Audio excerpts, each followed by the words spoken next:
आप देख रहे हैं कुरुक्षेत्र। ब्रेक के बाद आपका स्वागत है। ब्रेक में जाने से पहले हम बात कर रहे थे नमाज और चालीसा पर किस तरीके से संग्राम मचा हुआ है। हमारे साथ शिशिर चतुर्वेदी जी भी जुड़ गए हैं ब्रेक के बाद, जो कि प्रवक्ता हैं हिंदू महासभा के। शिशिर जी नमस्कार, बहुत बहुत स्वागत है। अभी मैं देख रहा था थोड़ी देर पहले आपकी खबर चल रही थी, आप चारबाग वहां पर खम्बन पीर के वहां पर किस तरीके से नमाज पढ़ी जा रही थी, उसके बाद आपने विरोध प्रदर्शन किया, फिर आप जीआरपी पुलिस से भी वहां पर मिलने गए। फिलहाल आपकी नाराजगी किस बात को लेकर के है और आपने किस किस अधिकारी से मुलाकात की, क्या कुछ आश्वासन मिला, जरा हमारे दर्शकों को बताइए शिशिर जी। देखिए, लगातार उत्तर प्रदेश की सरकार कहती आई है कि सार्वजनिक स्थल पे नमाज पूजा नहीं होगी। तो बताइए, सड़क जैसे चलने के लिए, अस्पताल इलाज के लिए, स्कूल जो है पढ़ाने के लिए, प्लेटफॉर्म जो है वो यात्रियों के लिए, तो यहाँ पर नमाज ये क्यों पढ़ रहे हैं? तो हमारा विरोध इस बात को लेके है। आज पुलिस उपाधीक्षक जीआरपी संजीव सिन्हा जी को आज मैंने प्रार्थना पत्र दिया है वहां पे कार्रवाई के लिए। और मैंने वहां कहा, वहां अवैध रूप से मजार बनी है खम्बन पीर बाबा की, वहां पर उसके अलावा एक मस्जिद बनी हुई है और अन्य धार्मिक स्थल है। तो उन पे बिजली कनेक्शन कैसे लग गए सरकारी जमीन पे, वहां पर पानी कनेक्शन कैसे हो गया, उनके पेपर्स मांगे जाए जबरन। उन्होंने किस प्रकार से, आप सोचिए, वहां पर जो मजार के प्रबंधन में लोग हैं वो गाड़ी चोरी में पकड़े जाते हैं, स्टैंड चलाते हैं और तमाम गलत काम करते हैं।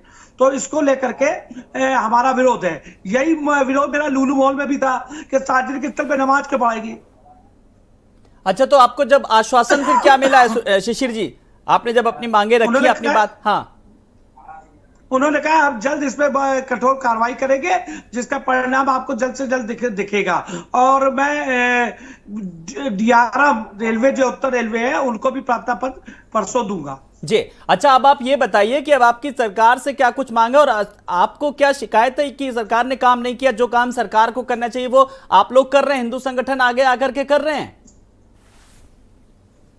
देखिए, हमारा काम केवल यह है कि जनता का जागरण, अधिकारियों की जो कुंभकर्ण की नींद सोए हुए उनको जगाना, हाँ। कि सार्वजनिक स्थल का उपयोग धार्मिक कार्यों के लिए ना किया जाए और इस पर सख्त से सख्त कार्रवाई शुरुआती दौर में की जाए, जिससे ये आगे इस तरह की घटनाएं ना हो। जी, तो शमसी जी, जिस तरीके से शिशिर जी ने भी साफ तौर पर कहा कि इस तरीके की घटनाओं की पुनरावृत्ति ना हो और कार्रवाई कहीं ना कहीं अब सरकार किस तरीके से आश्वस्त करेगी, ये बताइए, ताकि विरोध प्रदर्शन और उग्र ना हो। देखिए, प्रशासन ने पहले ही ईद के पहले गाइडलाइन जारी की थी, तो अभी भी कांवड़ यात्रा को लेकर और अभी जो ईद उल अजहा गुजरा, बकरीद गुजरी है, तो उसके पहले भी सरकार ने गाइडलाइन जारी की। और सरकार लगातार त्योहारों के पहले ही गाइडलाइन जारी कर देती है किस तरीके से आपको क्या काम करना है। और ये बिल्कुल साफ कह दिया गया है कि चाहे किसी भी धर्म का हो, किसी भी मजहब का हो, सार्वजनिक स्थलों पर न पूजा होगी, न नमाज होगी, न जुलूस निकलेगा। जो कुछ भी होगा सरकार की अनुमति से होगा, उसके बगैर नहीं होगा। अब शिशिर जी ने जिस तरीके से अब वहां पर संज्ञान लिया, मामला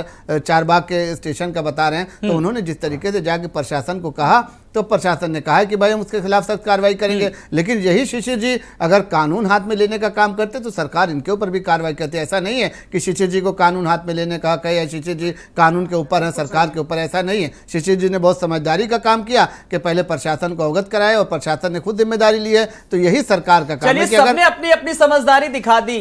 तकी जी, देखिए, शिशिर जी ने अपना काम किया, शमसी जी ने अपनी समझदारी दिखा दी। जरा मैं इस पर आपकी टिप्पणी चाहूंगा। देखिए, बहुत अच्छी बात है कि हमारे समाज में लोग एक दूसरे के प्रति जो है वो प्रेम भाव रख रहे हैं, एक दूसरे को समझ रहे हैं। और देश में इस वक्त जो परेशानियां, उनके बारे में बात करने की ज़रूरत है। आज जो मुद्दा हुआ है, लुलु मॉल के भी डिस्कशन हो रहा है, अगर ये ना होता तो शायद आज हम डॉलर के बारे में, रुपए के बारे में बात कर रहे होते। शायद जो IMF ने कहा है कि आर्थिक तंगी आने वाली है, रिसेशन आने वाला है 2022 में और 2023 में और तगड़ा होगा, उसकी प्रिपरेशन के बारे में बात कर रहे होते। जो उत्तर प्रदेश में बाढ़ की स्थिति तो नहीं है, जो यहाँ सूखा पड़ रहा है और राज्यों में बाढ़ आ रही हो, लेकिन उत्तर प्रदेश में सूखा पड़ रहा है, उस सूखे से निपटने के लिए क्या तैयारी है सरकार की, उसकी बात कर रहे होते। तो ये जो लुलु मॉल का मामला है, इसने मुख्य मुद्दों से लोगों का माइंड डाइवर्ट किया है। और इस तरह की घटनाएं जो हमारे समाज में हमने बहुत बचपन से कई बार देखा है कि लोग जो है वो मंदिर किनारे कोई मंदिर यहाँ हमने रेलवे स्टेशन बहुत सारे मंदिर भी देखे हैं, बहुत सारे लोगों को, एक आध बार लोगों को नमाज पढ़ते हुए देखा है। तो और जब लोग हज करने जाते हैं या एयरपोर्ट भी लोगों को नमाज पढ़ते हुए देखा है।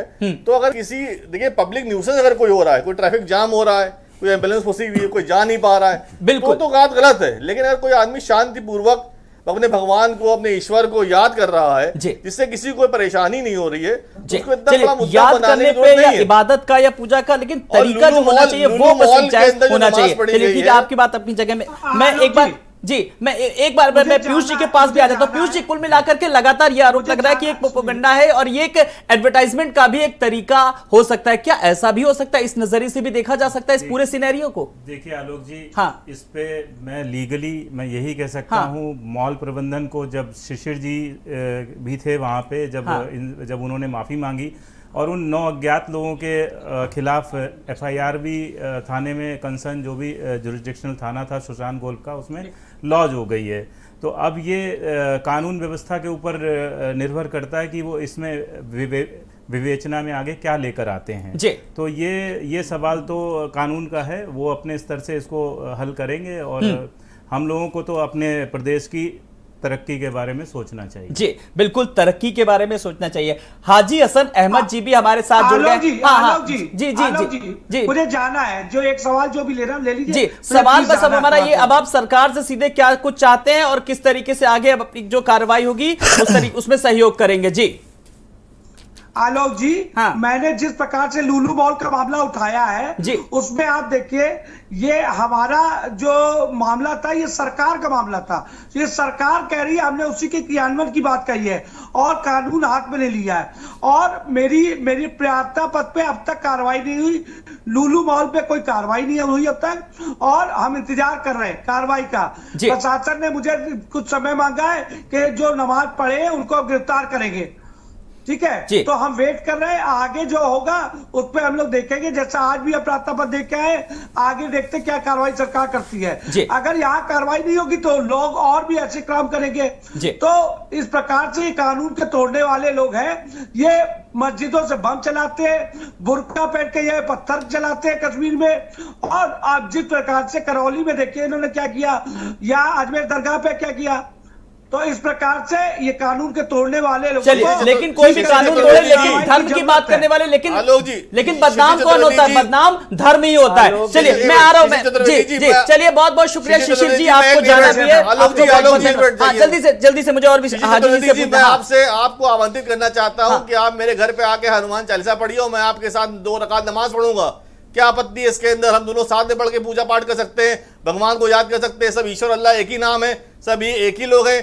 क्या इसमें इतनी आपत्ति परेशानी हो रही है? हंगामा क्रिएट कर दिया गया। आप आइए हमारे घर पे, आप हनुमान चालीसा पढ़िए। इसी तरीके का होना चाहिए, संदेशा इसी तरीके का होना चाहिए। हमारे साथ हाजी हसन अहमद जी भी जुड़ गए हैं। हाजी जी नमस्कार, बहुत बहुत स्वागत है। अभी में आपने ज्वाइन किया है, कुछ लेट हो गए। आज मैं आपसे एक ऐसा सवाल कर रहा हूं जो आप सोचेंगे आलोक ने कैसा सवाल कर दिया। हाजी जी, कोई मैं हिंदू मुसलमान का नहीं, नमाज का नहीं, मौल का नहीं, खम्मन पीर का नहीं। आज मुझे लगता है कि डिबेट करने के बाद, हाजी जी मेरा सवाल सुनिए पहले। मेरा सवाल यही है कि डिबेट करने के बाद मेरी भी शिफ्ट कंप्लीट हो जाएगी और आप भी, हम और आप चलते लुलु मॉल घूम के आते हैं। आज बताइए, आर यू एग्री? नहीं, माजरत चाहूँगा क्योंकि हमारी नमाज का वक्त हो जाएगा, इसलिए मैं मस्जिद की तरफ रुख करूंगा। नमाज का वक्त होगा इंशाल्लाह, उसके बाद जरूर चलेंगे। जी हाँ, चलिए नमाज अदायगी के बाद चलेंगे। बिल्कुल हम इंतजार करेंगे कि हम और आप साथ चलें। बिल्कुल। शिशिर जी ने, आलोक जी, शिशिर जी ने भारत समाचार पे इतने गंभीर सब मानते हैं कि वो जो वहाँ नमाज पढ़ रहे थे उनकी पहचान होनी चाहिए। उनकी मंशा क्या थी?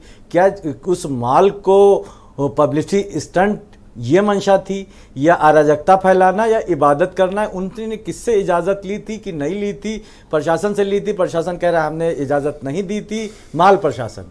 तो अगर उनकी पहचान होनी चाहिए। लेकिन शिशिर जी कितनी आसानी से अपने अंदर, जो उनके अंदर मुसलमानों के खिलाफ एक गुस्सा है, एक घृणा है, एक नफरत है, जो वो बार बार शब्दों के माध्यम से फैलाते हैं। वो कह रहे हैं बम चलाते हैं ये लोग। जब इतनी सारी जानकारियां इनके पास हैं तो मैं उत्तर प्रदेश सरकार से, हमारे मुख्यमंत्री योगी आदित्यनाथ जी से कहूँगा कि इनको फौरन कस्टडी में लेके इनसे कड़ाई से पूछताछ की जाए। इनके पास इतने डाटा आते कहां से हैं? कहीं इनके तार नक्सलवादियों या आतंकवादियों से तो नहीं जुड़े हुए जी। हैं, तो इनकी जांच जरूरी है। और मुझे बड़ा अजीब सा लगा कि भारत समाचार जैसा चैनल वो कुछ भी कहते चले जा रहे थे, आपने उनको एक बार नहीं टोका। जी, हमने इसलिए नहीं टोका क्योंकि हमें आपसे सवाल पूछना था। अगर वो नफरत फैला रहे हैं तो आज मोहब्बत और प्यार का पैगाम आज आप ही दे दीजिए। आज चलिए, आज मैं आपको मौका दे रहा हूं और आज ये ब्रेकिंग न्यूज बनेगी। जी बिल्कुल, मैं तो कह रहा हूं कि जो लोग भी कहीं भी कानून की अवहेलना करें, चाहे वो हिंदू हो, मुस्लिम हो, सिख हो, ईसाई हो, किसी धर्म के हो, किसी संप्रदाय के हो, मैं हूं, आप हो आलोक जी, हाँ। या हाजी हसन अहमद मैं हूं, या हमारे और पैनलिस्ट हो, उन सब के साथ कानून के हिसाब से व्यवहार होना चाहिए। उनको बिल्कुल ये फला है इस बात पे बख्शना नहीं चाहिए। जी, नहीं, तो लगे हाथों आपको अपने उस समाज को भी एक संदेशा देना चाहिए जो लगातार किस तरीके से एक के बाद एक जगह पब्लिक प्लेस पर जाकर के नमाज पढ़, ये संदेशा क्यों नहीं दे पा रहे हैं? फिर अभी देखिए, अगर वहां पर रोक लिया होता, अगर आलोक को जी, लेकर के क्या वो लोग चिन्हित हो सके कि वो किस समाज के थे? चलिए, या वो नमाज पढ़ रहे थे या नमाज की एक्टिंग कर रहे थे? नहीं ना, अभी तक ये पता नहीं चला कि वो किस संगठन के लोग थे, कौन लोग थे, उनके नाम क्या थे। ये तो आलोक राजा पता नहीं लगाएगा ना कि कौन एक्टिंग कर रहा है, किसके दिल में क्या चल रहा है। आप अमन चैन की बात कर रहे हैं, वो अगर नफरत की बात करें, किसके दिल में क्या चल रहा है? नहीं, तो उनका उजागर होना जरूरी है ना जी। भाई, मॉल ये में बात मैं फिर कह रहा हूं, उस एंट्री वीडियो की गेट मैं से पुष्टि नहीं लेके कर रहा हूं, एग्जिट गेट लेकिन जो तक में चीजें सामने आई है, जो CCTV तस्वीर कैमरा सामने आई है, फिलहाल मैं चर्चा उसी पर कर रहा हूं। चलिए, कुल मिलाकर के बाद फिर मैं चाह रहा हूं एक स्वस्थ बहस हो। एक बार मैं पीयूष जी के पास एक बार फिर से आ रहा हूं। पीयूष जी, अब इस पूरे मामले में अब आगे किस तरीके की गाइडलाइंस को फॉलो करना होगा? देखिए, मैं फिर से अपनी बात वही दोहराना चाहूँगा। जी। जब एक बड़ा मॉल खुलता है, ओपन होता है, तो उसकी सुरक्षा भी उतनी ही बड़ी हो जाती है, उसकी संवेदनशीलता भी उतनी ही बड़ी होती है जितनी बड़ी उसकी सुरक्षा होती है। और हमारा प्रदेश एक गंगा जमुनी तहजीब वाला प्रदेश है। हमें इन सब बातों का बहुत ही बारीकियों से और बहुत ही कायदे से इस चीज़ का ध्यान देना होगा कि सुरक्षा और संवेदना दोनों एक साथ चल के हम व्यवसाय करें और हम अपने प्रदेश को आगे बढ़ाएं। जी, अच्छा, जो सिक्योरिटी सिस्टम है जिसके बारे में जैसा कि आपने कहा, उसका कितना फेल्योर रहा, खास करके अगर टेक्निकली अगर मैं सपोर्ट की अगर बात करूं, सीसीटीवी फुटेज को लेकर के, अगर वो वहां पर यहाँ पर कमी कहीं ना कहीं आ रही नजर सामने से? जी आलोक जी, 100% सिक्योरिटी सिस्टम का ही फेल्योर है, क्योंकि जब भी आप किसी भी मॉल में एंट्री करते हैं, खास तौर से आफ्टर कोविड के पश्चात जब भी हम मॉल में एंट्री लेते हैं, तो हमारे एक कंज्यूमर, कस्टमर, कोई भी व्यक्ति जो मॉल बिल्डिंग के अंदर प्रवेश कर रहा है, उसकी जानकारी मॉल प्रबंधन को होनी चाहिए और होती थी, उस समय तक होती थी। उसके बाद थोड़ी ढिलाई हो गई। लोग जो अंदर एंट्री लेते हैं उनकी सबकी सीसीटीवी फुटेज वहाँ पे कैद होती है और वो रिकॉर्ड रूम में रखी जाती है। तो इसका भी ध्यान रखना होगा। और जितने भी डार्क स्पेसेस होते हैं मॉल के, यानी कि जहाँ पे गतिविधियाँ कम होती, जहाँ पे फुटफॉल कम होता है, लोग कम जाते हैं, उन जगहों पे खास तौर पे मॉल प्रबंधन को ध्यान रखना चाहिए, ताकि ऐसा दोबारा इस घटना की या इस घटना जैसी और किन्हीं घटनाओं की पुनरावृत्ति ना हो। एक सवाल और, जैसा कि अभी हाजी हसन ने जी भी उठाया कि क्या वो नमाज पढ़ रहे हैं या वो नमाज पढ़ने का नाटक कर रहे हैं, और अभी एक और मुस्लिम स्कॉलर आए तो उन्होंने भी सवाल उठाया था कि आप आलोक जी एंगल देखिए कि किसी का फ्रंट नहीं दिख रहा है, ये किसी की साजिश हो सकती है। देखिए आलोक जी, इस बात पे तो मैं यही कहूंगा, अभी वो ना तो हाजी जी का मुद्दा है, ना ही वो आलोक जी का है और ना ही शमसी जी का है। वो पूर्णतया कानून का मुद्दा हो चुका है। कानून उसको अच्छी तरीके से देखेगा। लुलु मॉल प्रबंधन उनके खिलाफ 9 व्यक्तियों के खिलाफ, अज्ञात 9 व्यक्तियों के खिलाफ एफआईआर दर्ज कर चुका है। उनकी विवेचना जारी है। हमें उसका इंतजार करना चाहिए और थोड़ा धैर्य रखना चाहिए। जी हाजी हसन जी, देखिए मैंने आप ही का सवाल पूछा और अपने एक्सपर्ट से, पीयूष वैश्य जी से, नहीं बिल्कुल उनका जवाब भी बिल्कुल संतुष्ट करने वाला है कि अभी विवेचना हो रही है। जब तक विवेचना ना हो जाए इसमें उतावलापन, तो लोग अपनी अपनी प्रतिक्रियाएं देके पता नहीं क्या साबित करना चाह रहे हैं। जब तक उनकी आइडेंटिफिकेशन नहीं हो जाता कि कौन लोग थे, जो कि बहुत आसान है आज की डेट में, क्योंकि हर आदमी आधार या ड्राइविंग लाइसेंस, हमारे डेटाबेस में सबके पास पैन कार्ड में सुरक्षित है सबके फोटोग्राफ, और बड़ी आसानी से टेक्नोलॉजी बहुत आगे चली गई है, उनका मिलान हो सकता है और आइडेंटिफाई हो सकते हैं। लेकिन क्यों देर हो रही है ये तो प्रशासन ही बता सकता है, और हमें उम्मीद है कि प्रशासन जल्दी इसको उजागर करे। हाजी जी, आपने उतावलेपन की बात की ना, तो उतावलापन इसलिए हो गया कि अभी एक मामला शांत नहीं हो पाया और चारबाग रेलवे स्टेशन पर भी किस तरीके से नमाज का वीडियो वायरल हो गया, इसलिए चीजें सामने आई, इसलिए एक डिबेट भी रखनी पड़ी और आप जैसे लोगों को बुलाना पड़ा अपनी बात रखने के लिए। ट्रेन के अंदर हाँ। हमने तो ये भी देखा है, ट्रेन में सफर करते हुए नमाज का वक्त होता है, लोग नमाज पढ़ते हैं।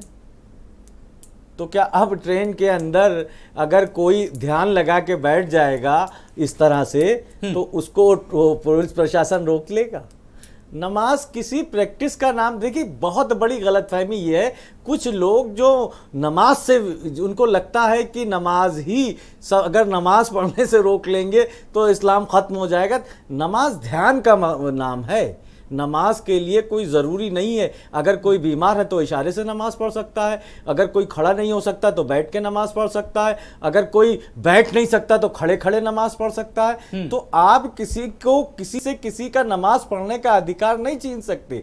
अगर अभी मैं आपके स्टूडियो में बैठा हूँ और मगरिब का वक्त हो जाए और मुझे लगे कि भाई यहाँ पे हमारे चैनल के लोग इजाज़त, मान लीजिए मसलन मैं कह रहा हूँ, इजाज़त नहीं देंगे तो मैं नियत करूँगा और नमाज पढ़ लूंगा, आपको पता भी नहीं चलेगा। जरूर जोड़ते हैं अपने बयान को, चाहे उदाहरण भी देते हैं, उसमें आलोक जरूर शामिल होता है। नहीं, हमारे समाचार जरूर शामिल आलोक होता है, जी, ये मैंने आप देखा। हमारे भाई, हमारी मोहब्बत है, यही तो गंगा जमनी तहजीब है कि हाजी हसन अहमद जब भी जिक्र करेंगे तो आलोक जी का करेंगे और आलोक जी जिक्र करेंगे तो हाजी हसन अहमद का करेंगे। यही हमारा कल्चर है और यही सच्चाई है जी। चलिए, कुल मिलाकर के अब ऐसे परिस्थितियों में, इन हालातों में शमसी आजाद जी, हमने देखिए शिशिर जी को भी बुलाया, उन्होंने अपनी बात रखी, उन्होंने भी अब सब कुछ सरकार पर डाला कि किस तरीके से जांच अब होगी। अब सरकार की आने वाले समय में अब जिम्मेदारी पूरी तरीके से, पूरी पारदर्शिता के साथ चीजों को जांच करवाए। सरकार ने देखिए बहुत ही जल्दी वहाँ पर सुरक्षा के पूरे इंतजाम कर दिए और भारी पुलिस बल वहाँ पर तैनात कर दिया गया। प्रशासन से भी संपर्क किया गया, वहाँ पर जो SHO हैं नज़दीकी थाने के, उन्होंने भी जाकर वहाँ पर लूलू माल में बात की और बाकायदा उनको कहा कि आप अपने लोगों को ऐलान करके, आप अपने लोगों को नोटिस लगाकर ये साफ बता दें कि यहाँ पर किसी भी तरीके का धार्मिक कार्यक्रम नहीं होगा। तो उन्होंने भी अपना आनन फानन में फ़ौरन पूरे मॉल में एक नोटिस चस्पा कर दी कि यहाँ पर किसी भी तरीके का पूजा अर्चना का काम या नमाज का काम नहीं होगा। अब जो लोग चाहते हैं नमाज पढ़ना, जो बहुत बड़े दिखलाते हैं अपने को कि हम धार्मिक हैं, हम इस्लाम के रक्षक हैं, तो वो अब नमाज पढ़ के दिखाएंगे तो सरकार उनके खिलाफ सख्ती करेगी। और हनुमान चालीसा भी अगर कोई ज़बरदस्ती पढ़ना चाहेगा तो सरकार उसको भी रोकने में सक्षम है। हम किसी भी तरीके से कानून को हाथ में लेने नहीं देंगे, चाहे वो शिशिर चतुर्वेदी हो, चाहे मोहम्मद तकी साहब हो। बिल्कुल साफ सरकार का कॉन्सेप्ट है कि जिस तरीके से कानून बन गया है, गाइडलाइन आ चुकी है, अब चाहे रेलवे स्टेशन हो, चाहे हॉस्पिटल हो, चाहे स्कूल हो, चाहे कोई भी सार्वजनिक स्थानों पर इस तरीके का कार्यक्रम नहीं होगा, न पूजा होगी और न नमाज होगी। जिस तरीके से होता था कि अवरोध उत्पन्न किया जाता था मोहम्मद तकी जी, आपकी मुस्कुराहट कुछ कहना चाह रही है? इन्होंने शिशिर चौधरी साहब को सैयद मोहम्मद तकी साहब को एक ही साथ तौल दिया, बड़ी चालाकी के साथ, जबकि मैं लगातार इनसे कहता चला आ रहा हूं कि मैं इस पक्ष पे नहीं हूं। भेदभाव आप कर सकते हैं, हम तो नहीं कर सकते ना। हमने तो भाई आपका नाम लिया, आपने शिशिर चतुर्वेदी का भी नाम लिया। एक ही पत्थर लगे हैं सब इबादत गाहों में, गढ़ लिए एक ही पुत के अफसाने कई। तो इसीलिए तो मैं मैंने काशी का आपका हूँ, नाम लिया, मुसलमान हूँ, शिशिर जितना चतुर्वेदी का भी नाम लिया। अपने ही घेरे में लिए रहते हैं बुतखाने को ही। जब भी कोई हनुमान चालीसा पढ़ता है वो भी ईश्वर की इबादत कर रहा है, जबकि कोई नमाज पढ़ रहा है वो भी ईश्वर की इबादत कर रहा है। वो देश के लिए दुआ मांग रहा है, देश की तरक्की के लिए दुआ मांग रहा है, प्रार्थना कर रहा है ईश्वर से कि हमारा देश जो है संपन्न देश हो, सबसे बड़ा देश हो। इसमें आपत्ति करने वाली कोई बात नहीं है, बहुत मामूली सी घटना और बड़ी घटना नहीं है। मैं इनको याद दिलाना चाहता हूँ कि जब विकास दुबे का प्रकरण हुआ था तो विकास दुबे के प्रकरण में कितने सिपाही शहीद हो गए, ये उसको पकड़ नहीं पाए। लेकिन कोरोना के दौरान ही भाजपा सरकार ड्रोन चला के ऊपर छतों के ऊपर नमाजियों को ढूंढ रही थी। लेकिन नमाजी कौन है? विकास दुबे वाले केस में सवाल किया, पहले नहीं ले पाई, हमारे बहुत से सिपाही शहीद हो गए। हमारे उत्तर प्रदेश के अंदर क्राइम बढ़ गया है, महिलाओं के साथ क्राइम बढ़ गया है, थानों के अंदर बच्चों के साथ बलात्कार हो रहा है, उसको कोई डिबेट नहीं कर पाते, ये महंगाई बढ़ी उसको डिबेट नहीं कर पाते। आज बारिश हुई है, सड़कों में जाम लग गया, पानी भर गया सड़कों के ऊपर, वो सीवर लाइन साफ नहीं कर पाते, उससे बात नहीं कर पाते। ये सब इस मुद्दों की आड़ में छुपते हैं, इस मुद्दों को बहुत बड़ा करके बताते हैं। नमाज हो रही का नाम ले लिया तो आपको लगा दिया, बड़ी कार्रवाई कर दी, वाह वाह भाई साहब बड़ा अच्छा काम किया आपने। ये छोटे मोटे मुद्दे को आप जनता को बहला रहे हैं, ये बहलाने वाला काम नहीं। आप बताइए महंगाई का क्या हाल है, आप बताइए बेरोजगारी क्या हाल है, आप बताइए इससे विरोध कहाँ है, आप बताइए डॉलर कहाँ चला गया, आप बताइए बैंक बंद हो रहे क्यों बंद हो रहे, लोन कैसे बाकी है, कैसे लोन वापस आएगा। ये बहलाने वाले मुद्दे जो है आप छोड़ दीजिए। बीजेपी को मुद्दे पे आइए, जनता की बात करिए, रोजगार की बात करिए। लोगों को रोजगार मिलेगा, उसमें यहाँ पर दिखाने क्या हो रहा है, वो सीधी तब सादी आप बात गए हो हो रही थी इसके कि मैंने ऊपर। आपका नाम और शिशिर चतुर्वेदी का नाम एक साथ लिया, आप उनको अपने घर आप बुला रहे थे, उनको आप घर बुला रहे थे पॉलिटिकल पार्टी और से नाम लेने मैं पर आम आप आदमी सहमति पार्टी से जता रहे हैं। मैं किसी धार्मिक पार्टी से आया हूँ, वाह भाई वाह, क्या गजब धर्म कर से दिया आया हूँ क्या आपने। मैं, क्या किसी मस्जिद का मुतवल्ली हूँ? चलिए कोई पार्टी कोई कोई धार्मिक भी पार्टी बना रहा हूं हो, मैं। लेकिन जो बस कोशिश यही होनी चाहिए कि धार्मिक भावनाएं किसी की भी आहत ना हो। हाजी जी, जब हम बात धर्म को लेकर के करते हैं और धर्म को लेकर के किस तरीके से टिप्पणी की जा रही है, हानि किसकी होती है, बदनाम कौन होता है, धर्म ही ना।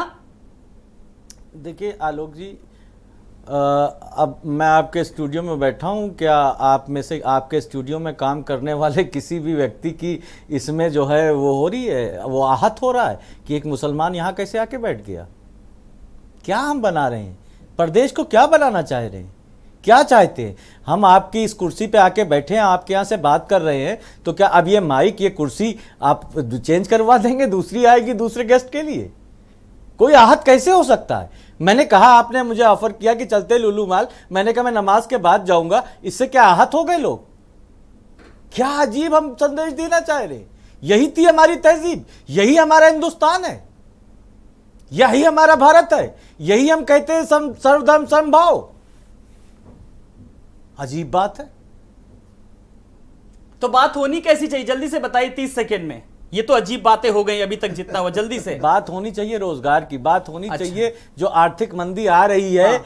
बात होनी चाहिए। आज पहली बारिश ने शहर के में त्राही त्राही कर दी, घुटनों घुटनों पानी लग गया, स्कूल से निकलते हुए बच्चे अपने आप को किस तरह से बचा के निकले, इस पे बात होनी चाहिए, लैंड ऑर्डर पे बात लेकिन होनी उस पे चाहिए। बात तब होना जब पहले नमाज से मुद्दा हटे, तो सारा का सारा भाई फोकस तो इधर ही है। बड़ी बात तो ये है। चलिए, यानी कि क्या और लोगों की वजह से क्या प्रदेश में नमाज को बैन कर देना चाहिए? जी, क्या आप अब नमाज पढ़ने का अधिकार छीन लेना चाहिए?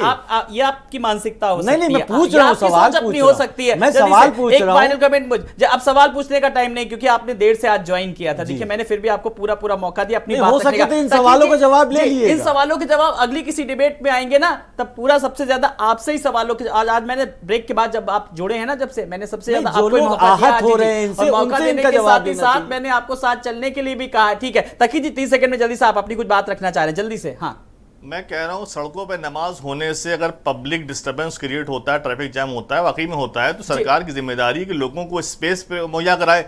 या शमसी आजाद साहब इनसे कहिए और मस्जिदें निर्माण करें, बनवाए उत्तर प्रदेश के अंदर, और मुतवल्ली और जितने भी वक्फ है उनको और जमीन मुहैया कराए, ताकि वहां नमाज प्रॉपरली हो जाए, लोगों को परेशानी ना हो। ये तो सरकार की जिम्मेदारी है। सरकार की और मस्जिदें बनवाए और रुक जाइए। मैं एक डिबेट का बस फाइनल कमेंट में पीयूष जी से। पीयूष जी, सरकार की जिम्मेदारी, सरकार की सब जिम्मेदारी है, आप भी उस वर्ग को समझाए, ये एक समाज की भी जिम्मेदारी है जो जगह जगह पर बैठ करके नमाज पढ़ने लगता है, फिर आस्था की बात करता है। देखिए, जहाँ तक बात आती है शॉपिंग मॉल की और कंज्यूमर की, हाँ। तो कंज्यूमर ना तो हिंदू होता है, ना ही मुसलमान होता है, ना ही सिख होता है, ना ईसाई होता है।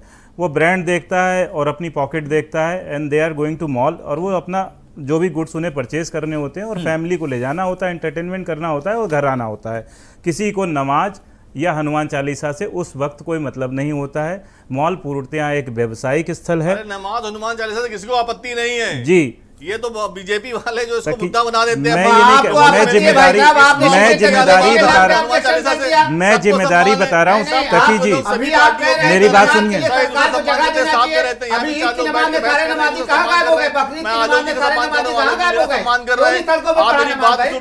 सबको सम्मान हो रहा है, दर्द होता है बीजेपी के पेट के चलिए, अंदर। नमाज पढ़िए, पूजा करिए, अर्चना करिए, इबादत जरूर कबूल होती है, लेकिन दिल से करिए, जो भी करिए यकीन मानिए जरूर पूरी होगी। आप सब मेहमानों का बहुत बहुत शुक्रिया, शमसी जी, सैयद जी, हाजी हसन जी, शिशिर चतुर्वेदी जी और पीयूष वैश्य जी, आपका भी बहुत बहुत शुक्रिया। तो नमाज और चालीसा पर संग्राम क्यों, लेकिन बड़ी बात है अभी तक जो मामला सामने आया है, कुल मिलाकर के सरकार की अब जिम्मेदारी, सरकार इस पूरे मामले को लेकर के फिलहाल जांच कर रही है। नमस्कार।